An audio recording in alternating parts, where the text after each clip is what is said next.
نہیں جو مال تم نے مکے میں کمایا۔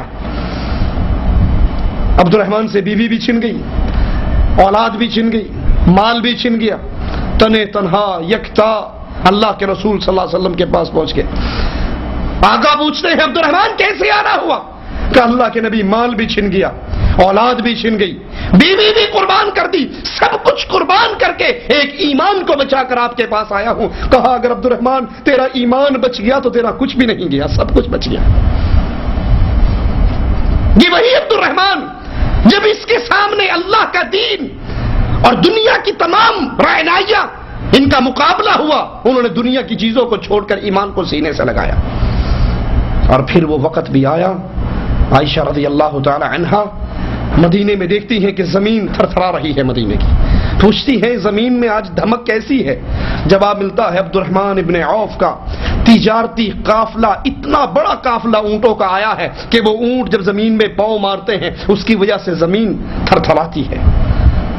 عائشہ فرماتی ہے رضی اللہ تعالی عنہا اس دن عبد الرحمن کا کیا حال ہوگا جس دن وہ چھلانگے مارتا ہوا اللہ کی جنت میں داخل ہوگا۔ سننے والے نے فوراً دوڑ لگائی، عبد الرحمن کو جا کے خوشخبری سنائی رضی اللہ عنہم اجمعین کہ تیرا اس دن کیا حال ہوگا جس دن تو اللہ کی جنت میں چھلانگے مارتا، مسکراتا، خوش ہوتا ہوا جائے گا۔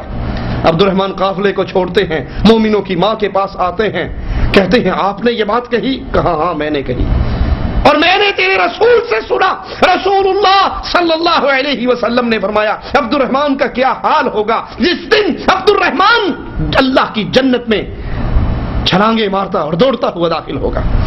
رونے لگ جاتے ہیں اور کہتے ہیں اے ماں گواہ رہنا، گواہ رہنا اس عظیم خوشخبری کی شکرانے کے طور پہ یہ سارا قافلہ میں نے اللہ نام پہ وقف کر دیا۔ جو اللہ کے دین کے لیے جب قربانی دے، اس دین اور اسلام کو دنیا کی سب سے ضروری چیز سمجھے، اللہ ایسے بندوں کو ضائع نہیں کیا کرتا۔ میرے مکان پہ کوئی قبضہ کرنے کی کوشش کرے تو برداشت میں نہیں کروں گا، لیکن آج اسلام نعوذ باللہ اس کی شکل ہی بگاڑ دی گئی ہے۔ قبروں پہ سجدے ہو رہے ہیں، قبروں کو عرق گلاب سے غسل دیا جا رہا ہے، زندہ پیروں کے سامنے سجدہ ہو رہا ہے، قبروں پہ جانور ذبح ہو رہے ہیں، قبروں پہ چادریں چڑھ رہی ہیں، ان کو داتا، مشکل کشا، حاجت روا، غریب نواز، بندہ پرور، بری کرنے والا، اولاد دینے والا، رزق دینے والا سمجھا جا رہا ہے، غوث اعظم کے لقب دیے جا رہے ہیں۔ شرک اتنی کثرت سے پھیل رہا ہے، میڈیا کے ذریعے شرک پھیل رہا ہے، کتاب کے ذریعے شرک پھیل رہا ہے، کیسٹ کے ذریعے شرک پھیل رہا ہے۔ مجھے پتا ہو کہ یہ میرے دین کے اوپر یہ خنجر چل رہے ہیں کفر اور شرک کے، اور پھر میں سویا رہوں تو یہ بات ثابت کرتی ہے کہ مجھے اس دین کی غیرت نہیں ہے۔ اگر غیرت ہو تو مالک میری تعریف ہی کیسے کرتا ہے، کنتم خیر امہ، تم بہترین امت ہو۔ یہ بہترین امت کس کو کہا گیا؟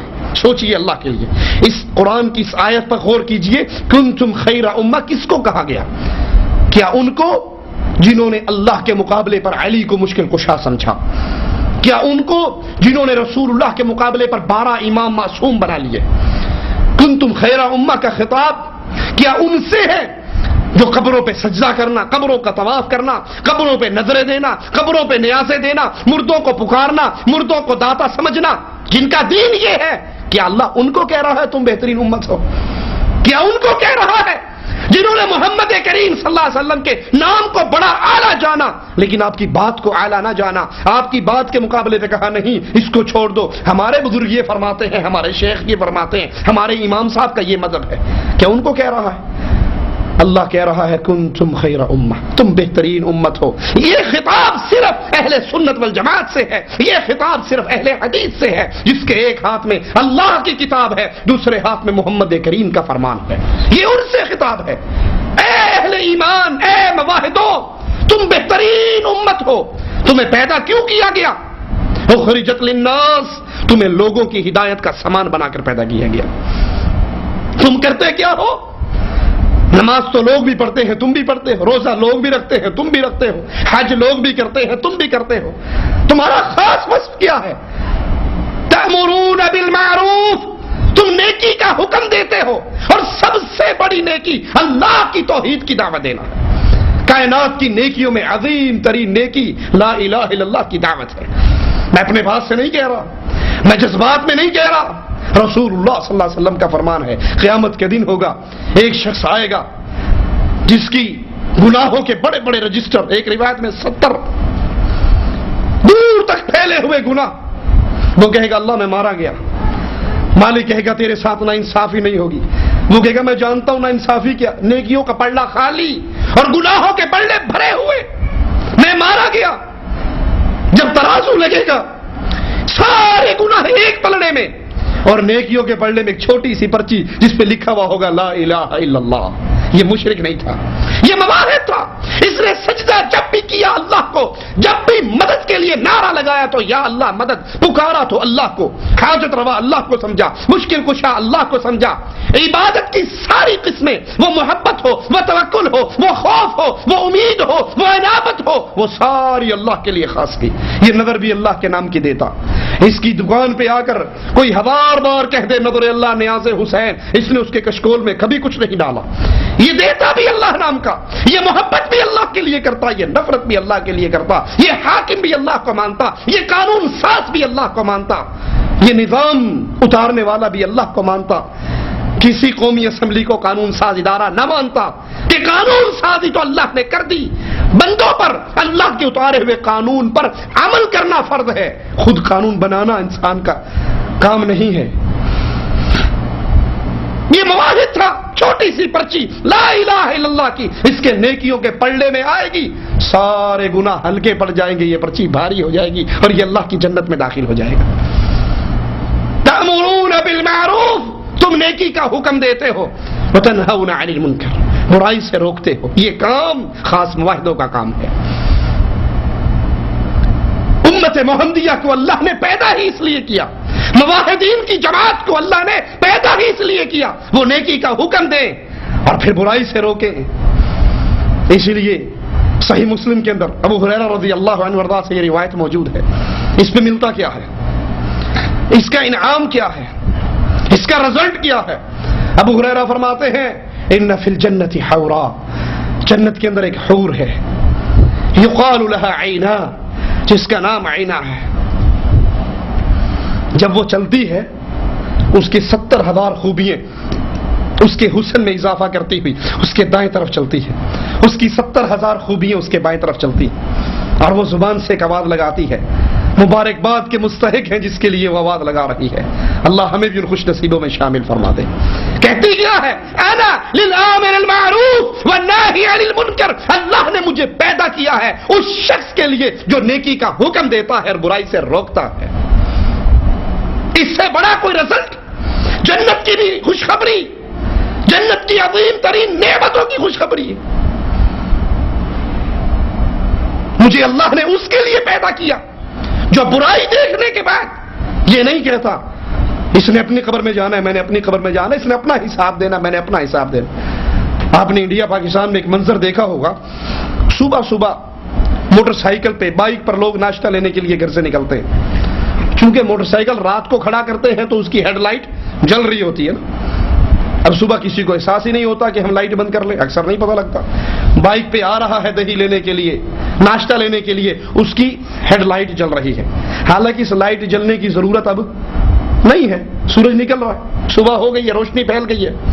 آپ اس کو جانتے ہو یا نہیں، آپ کی ان سے دوستی ہو یا نہیں، آپ کا اس سے کوئی پیار محبت کا رشتہ ہو یا نہیں، آپ کے گاؤں کا علاقے کا ہے یا نہیں، اس کی موٹر سائیکل کی لائٹ دیکھ کر ہر عقل والا آدمی کیا کرتا ہے؟ غور کیا آپ نے؟ اس کے سامنے یوں اشارہ کرتا ہے یا نہیں؟ کیوں یہ اشارہ کیوں کرتے ہو؟ تاکہ اس کو پتہ لگ جائے بھائی تیری انرجی ضائع ہو رہی ہے، یہ فضول لائٹ جل رہی ہے، یہ بے موقع کی لائٹ جل رہی ہے، اس کو بند کر لے۔ اس کی تھوڑی سی لائٹ جلتی بھی دیکھ کر آپ سے برداشت نہیں ہوتا، بغیر رشتے اور تعلق کے اس کو اشارہ کرتے ہو یہ لائٹ بند کر لے، اور اس کے گلے کے اندر تعویذ پڑا ہوا، اس کے ہاتھ میں امام ضامن بندھا ہوا، وہ ہر 11ویں تاریخ کو غیر اللہ کے نام کی نیازیں دیتا ہے، وہ قبر پر سجدہ ریز ہوتا ہے، وہ شرک کی وادی میں گرا ہوا ہے، وہ شرک کی شاہراہ پہ دوڑ رہا ہے جس کا اختتام جہنم کی دہتی ہوئی آگ ہے۔ کبھی آپ کو یہ سوچ بھی آئی کہ میں اس کو سمجھاؤں بھائی جس راستے پہ چل رہا ہے یہ راستہ جنت کا راستہ نہیں ہے، یہ راستہ محمد کا راستہ نہیں ہے صلی اللہ علیہ وسلم۔ آپ ایک ایسے راستے پہ سے گزر رہے ہو جہاں سانپ بیٹھا ہے، اژدہا بیٹھا ہے، ہر آنے والے کو روکو گے یا نہیں؟ آپ ایک ایسے راہ پہ گزر رہے ہو جہاں پہ گٹر کا ڈھکن کسی نے چوری کر لیا، سڑک کے درمیان میں یہ ہول کھلا ہوا ہے، کوئی سائیکل سوار موٹر سائیکل سوار آئے گا، اس کے اندر گر کے اس کی موت کا سبب بن سکتا ہے، وہ مر سکتا ہے. کیا خیال ہے وہاں کھڑے ہو کے لوگوں کو منع نہیں کرو گے؟ اس کے لیے کوئی نہ کوئی چیز رکھ کے وضاحت اور اشارے نہیں لگاؤ گے؟ ارے یہ اس میں گر کے مر گیا، سانپ نے اس کو کاٹ بھی لیا تو صرف اس کی جان نکلے گی، لیکن اگر یہ حالت شرک میں مر گیا یہ جہنم کے اندر ابدی طور پہ جلے گا. اس لیے رسول اللہ صلی اللہ علیہ وسلم نے فرمایا من رآ منکم منکرا فلیغیرہ بیدہ، جو تم میں سے برائی کو دیکھے اپنے ہاتھ سے اس برائی سے لوگوں کو روک دے. فإن لم یستطع فبلسانہ، ہاتھ سے روکنے کی طاقت نہیں، اتنی قوت نہیں کہ میں قبروں پہ ہونے والے شرک کو روک دوں، اللہ کی شریعت کے ساتھ ہونے والے مذاق کو روک دوں، ہاتھ سے روکنے کی طاقت نہیں ہے تو میں اپنی زبان سے برا جانوں، میں اپنی زبان سے لوگوں کو منع کروں، میں اپنی زبان سے روکوں لوگوں یہ شرک ہے، لوگوں یہ حرام ہے، لوگوں یہ گناہ ہے. کیوں؟ اس لیے نہیں، پہلی کوشش یہی ہے کہ لوگ باز آ جائیں، اگر نہیں بھی باز آتے بھاڑ میں جائیں، میرے ذمے آوازہ لگانا فرض ہے، میرے ذمے بتا دینا فرض ہے، اور میں یہ آوازہ اس لیے لگا رہا ہوں کیا تاکہ کل قیامت کے دن میری جان تو چھٹ جائے.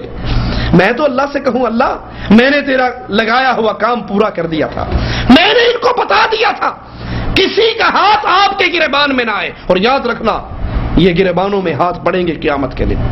آپ کا پڑوسی، آپ کا رشتہ دار، آپ کا کزن، آپ کی ساس، آپ کی بہو، آپ کی بیٹی، آپ کی بیوی قیامت کے دن آپ کے گریبان کو پکڑے گی اگر آپ نے دنیا میں ان کو غلطیوں پہ نہ ٹوکا، ان کی اصلاح نہ کی، ان کو دعوت نہ دی، ان کو نہ سمجھایا. پڑوسی کہے گا اللہ پیسوں کی ضرورت ہوتی یہ دے دیتا، رات 2 بجے بھی بچہ بیمار ہوتا، گاڑی کی ضرورت پڑتی یہ چابی پکڑا دیتا، دنیا کا جو معاملہ ہوتا یہ میرے ساتھ بڑی محبت کا معاملہ کرتا. اے اللہ میں ساری عمر شرک پہ اندر پڑا رہا اور یہ ساری عمر توحید کرتا رہا، اللہ اس نے مجھے کبھی نہیں بتایا اے بھائی تیرا یہ راستہ جہنم کا راستہ ہے، مجھے کبھی دعوت نہیں دی، اللہ مجھے بدلہ لے کر دے. سوچ لیجئے دنیا میں ہمارا کن کن لوگوں سے کیسا کیسا واسطہ پڑتا ہے اور ہم کن کن کو اللہ کی توحید کی دعوت دیتے ہیں، کیونکہ یہ امر بڑا ضروری ہے. رسول اللہ صلی اللہ علیہ وسلم کو پتہ لگا ایک یہودی بچہ مر رہا ہے، اس کے گھر میں پہنچ جاتے ہیں، اسے کہتے ہیں اے بچے تو مر رہا ہے لا الہ الا اللہ کا اقرار کر لے. وہ اپنے باپ کو دیکھتا ہے، باپ کہتا ہے کہہ دے جو ابو القاسم نے کہا ہے. یہ بچہ کہتا ہے اشہد ان لا الہ الا اللہ. اللہ کے رسول صلی اللہ علیہ وسلم اس کے سرہانے سے اٹھتے ہیں، اس کی ہچکی کی آواز آتی ہے، روح پرواز کرتی ہے، آقا کا چہرہ پھول کی طرح کھل اٹھتا ہے کہ اللہ کا شکر ہے ایک جان جہنم سے اور آزاد ہو گئی. یہ منہج محمدی ہے صلی اللہ علیہ وسلم. جب برائی کو دیکھو ہاتھ سے روکو، ہاتھ سے روکنے کی طاقت نہیں زبان سے روکو، زبان سے روکنے کی طاقت نہیں پھر دل سے برا جانو، پھر ان کی محفل سے اٹھ جاؤ، ان کی مجلسوں کو چھوڑ دو، ان سے بائیکاٹ کر دو، ان سے علیحدہ ہو جاؤ. اور یہ دل سے برا جاننے والا کون ہے؟